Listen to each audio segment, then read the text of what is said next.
नमस्कार विद्यार्थियों, द्वितीय वर्ष के पहले प्रश्न पत्र में जो कि रीतिकाल से संबंधित है उनके कवियों का हम अध्ययन कर रहे थे।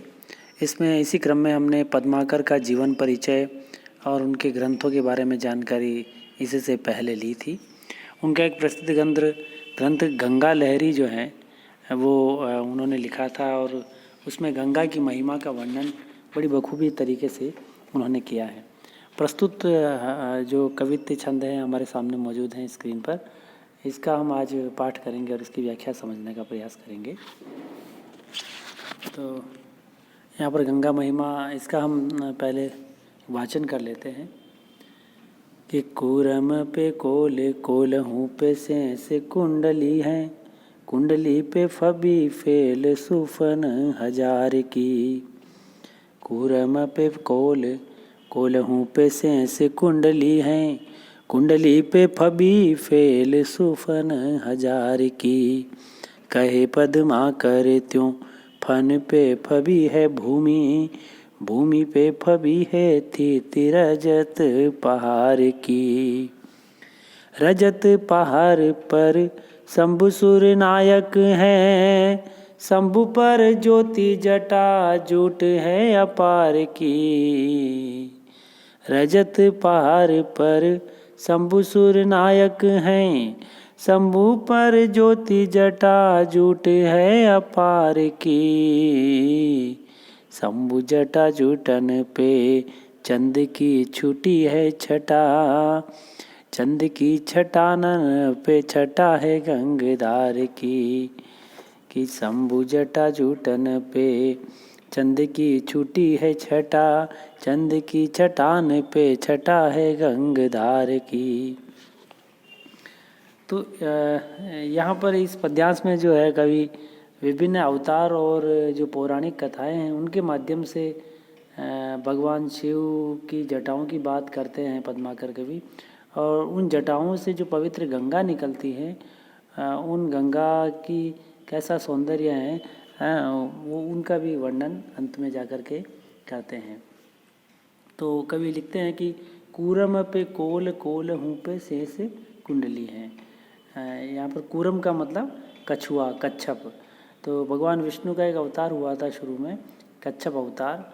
तो उस कहते हैं कि कछुए पर जो है कूरम पे कोल, और उस पर जो है कोल यानी सूकर, जो सूकर होता है, जो एक कोल अवतार भी जो भगवान विष्णु का अवतार है, शूकर अवतार। और कछुए के ऊपर जो है वो शूकर है, और शूकर पर जो है शेषनाग जो हैं उनकी कुंडली लगी हुई है और वो कुंडली लगा करके बैठे हैं। तो कोल अवतार शूकर अवतार पर ही शेषनाग की कुंडली है, जिस पर शेषनाग कुंडली मार करके बैठे हुए हैं। और कुंडली पे फबी फेल सुफन हजार की, और जो कुंडली लगी हुई है उस पर 1000 फण जो है शेषनाग के बड़े शोभित हैं, शोभायमान हो रहे हैं, है ना, फब रहे हैं। फबना यानी शोभित होना। कहे पद्माकर त्यों फन पे फबी है भूमि। और ऐसी मान्यता है, पौराणिक कथाओं में ऐसा जिक्र है कि शेषनाग के 1000 फणों पर जो है वो ये धरती टिकी हुई है। तो कहे पद्माकर तो फन पे फबी है भूमि, और भूमि पे फबी है थी रजत पहाड़ की। और इसी भूमि पर बड़े बड़े पहाड़ मौजूद हैं, और उन पहाड़ों में भी सबसे सुंदर जो पहाड़ रजत पहाड़, रजत यानी रजत कहते हैं चांदी, है ना। तो चांदी जैसा लगने वाला सफ़ेद, जिस पर बर्फ़ जमी हुई है, ऐसा सुंदर पहाड़ हिमालय पर्वत जो है, कैलाश पर्वत, वो यहाँ मौजूद हैं भारत भूमि पर, इस धरती पर, और बड़ा सौंदर्य वाला है। तो भूमि पर फबी हैं थीति का मतलब स्थिति। ब्रज भाषा में ये कवित्त हम पढ़ रहे हैं। तो थीति रजत पहाड़ की, या रजत पहाड़ से तात्पर्य हिमालय पर्वत, कैलाश पर्वत। रजत पहाड़ पर शंभु सुर नायक है, और उस हिमालय पर्वत की श्रृंखलाओं में भगवान शिव जो है सुर नायक, देवताओं के नायक के रूप में जो है ध्यान मग्न हैं, विराजे हुए हैं। और उन्हीं भगवान शिव की जो माथे पर जो है वो जटाएं उनकी बड़ी शोभित हो रही हैं, शोभायमान है शिव के मस्तक पर। शंभु पर ज्योति, जो प्रकाश फैल रहा है, जटा जूट है अपार की, अपार जटाएं हैं वहाँ पर शंभु के भगवान शिव के मस्तक पर शोभायमान है, सुशोभित है। और आगे लिखते हैं कवि पद्माकर कि शंभु जटा जूटन पे चंद की छूटी है छटा। और भगवान शिव की जटाओं पर चंद्रमा की जो चांदनी है, चंद्रमा की शोभा है, वो चिटक रही है। वो चंद्रमा जो है भगवान शिव के मस्तक पर विराजमान है, तो वो भी सुशोभित हो रहा है।